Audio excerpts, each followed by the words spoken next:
know your worth. Alamin mo yung worth mo bilang tao.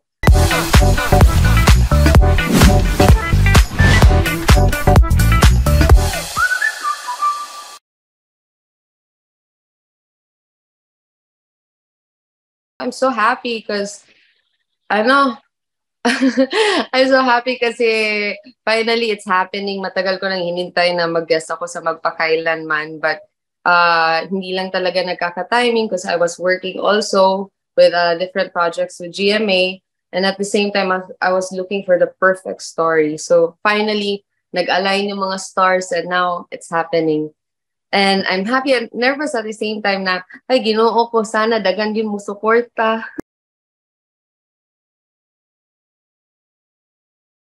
I don't wish for anybody to experience that.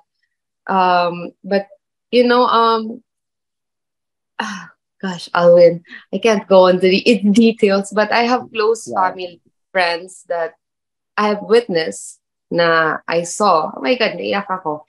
I saw na how it feels to be in a family na trapped with na you feel like na wala ka nang malalabasan kasi the father is a bad man, a bad person. So I saw and witnessed it, and I'm happy for them that they're out of it now. But it was very, very hard for me to see kasi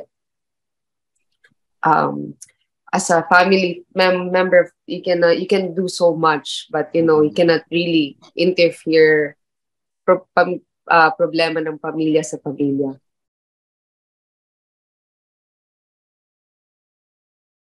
I'm so happy to be working with Lucio. Actually, ang ganda namin tingnan sa screen. Nag-blend kaming dalawa. When I met him, I told him na, oh, I stalk you, ha? Sinira ko na agad yung confidence.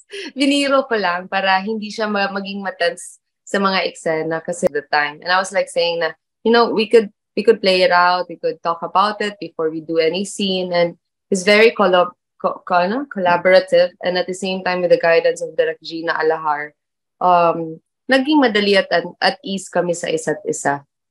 And of course, I trust my actor because ayoko naman na hindi ko binibigay yung buong trust ko sa co-actors ko. Dapat sila, alam din nila na I trust them so they can give their best also, because I couldn't react if hindi rin nila ibibigay yung best nila. So, simple lang naman. It's like, I would react and how you give it to me also. It's a give and take process, and I'm thankful that he was open for it. Ang haba pa ng pinag-uusapan namin. Lahat ng mga creative process, batuhan kami. So it was really fun, and finally, one of my dreams come true na to be working with an actor-director na hindi ko pa na-try ever in my career. And I'm a fan of prima donnas. So yeah, I'm so happy.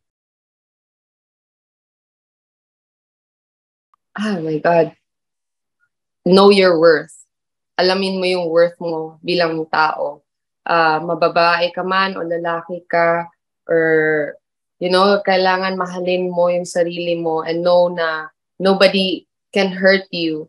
I'd like to thank GMA also for giving me this first Magpakailanman guesting. Maraming salamat po. Sana po suportahan niyo po ngayong Sabado na po.